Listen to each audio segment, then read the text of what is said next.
Alors, pour mon travail d'intégration, je vais vous parler d'où je suis rendue dans mon utilisation d'éthique. Moi, je me considère vraiment rendue dans l'utilisation pédagogique là, parce que durant mon stage 3 au primaire, j'ai vraiment beaucoup utilisé l'éthique pour présenter mes activités. J'ai utilisé principalement là, YouTube, des choses comme ça pour montrer les vidéos aux élèves. J'ai aussi fait des présentations PowerPoint sur la musique militaire, donc j'ai vraiment quand même essayé d'approfondir cette compétence-là.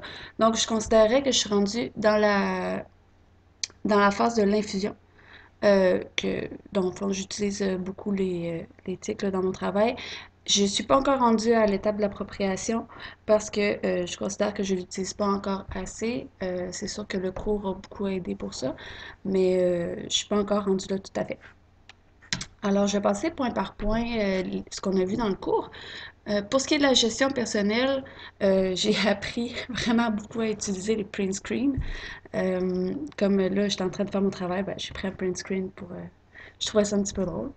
Euh, pour ce qui est de l'organisation des fichiers, j'avais déjà commencé avant le cours, donc j'avais déjà commencé à classifier mes activités, tout ce qui est primaire, secondaire, apprécier, créer, interpréter. J'ai aussi classé mes partitions que j'avais déjà, certaines partitions que j'avais déjà sur mon ordinateur qu'il fallait que je classifie aussi. Donc ça, c'était déjà très bien entrepris, je crois, pour ma gestion personnelle sur mon ordinateur là, pour la gestion de mon travail. Pour ce qui est de l'écriture et des notations musicales, ça aussi, j'avais déjà commencé. Je travaillais déjà avec MuseScore.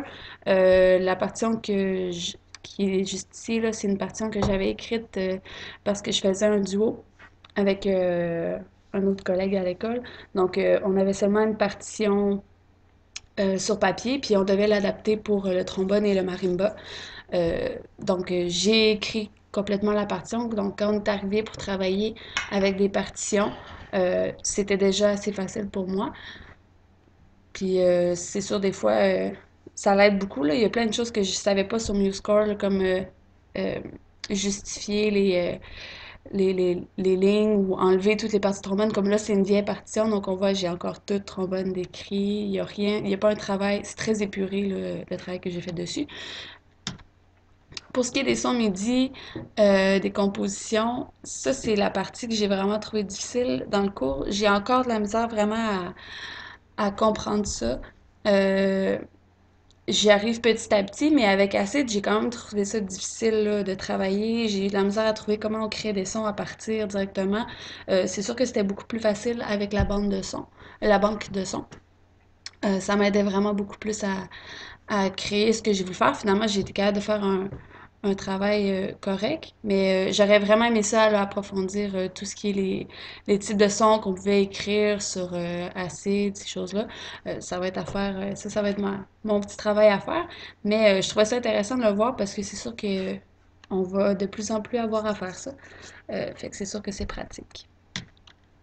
Pour ce qui est des vidéos, ben, euh, j'ai vraiment beaucoup aimé comment fonctionnait Screenr.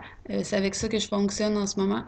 Euh, je trouve ça vraiment pratique, surtout qu'on peut vraiment là, aller jouer dans notre écran. Ça, je savais pas comment faire. Des fois, on sait pas trop comment, mais là, avec Screenr, je trouve que c'est un beau logiciel, puis c'est facile à utiliser, donc très pratique. Fait que en ce moment, j'utilise beaucoup ça pour m'aider à faire tous les travaux que j'ai à faire à l'école, mais ça peut aussi me servir, là, je crois que ça peut vraiment me servir au jour le jour, là, comme la vidéo que j'ai commencé avec la présentation du trombone, ben, j'aimerais ça éventuellement le faire avec tous les instruments pour mes classes si j'enseigne au secondaire, ce qui va me sauver un temps fou, puis c'est assez interactif, donc je trouve ça très bien.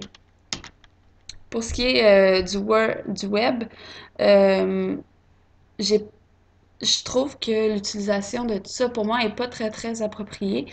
Euh, j'ai pas vraiment le réflexe d'aller là-dessus, comme sur WordPress, là, on l'a fait pour le travail. Euh, c'est quelque chose que je crois qui est intéressant parce que c'est sûr qu'on peut aller, les élèves peuvent facilement y aller puis aller ajouter des choses. Je trouve ça très intéressant, mais c'est pas quelque chose que j'y vais naturellement, là. Fait que ça va être peut-être à travailler un petit peu plus.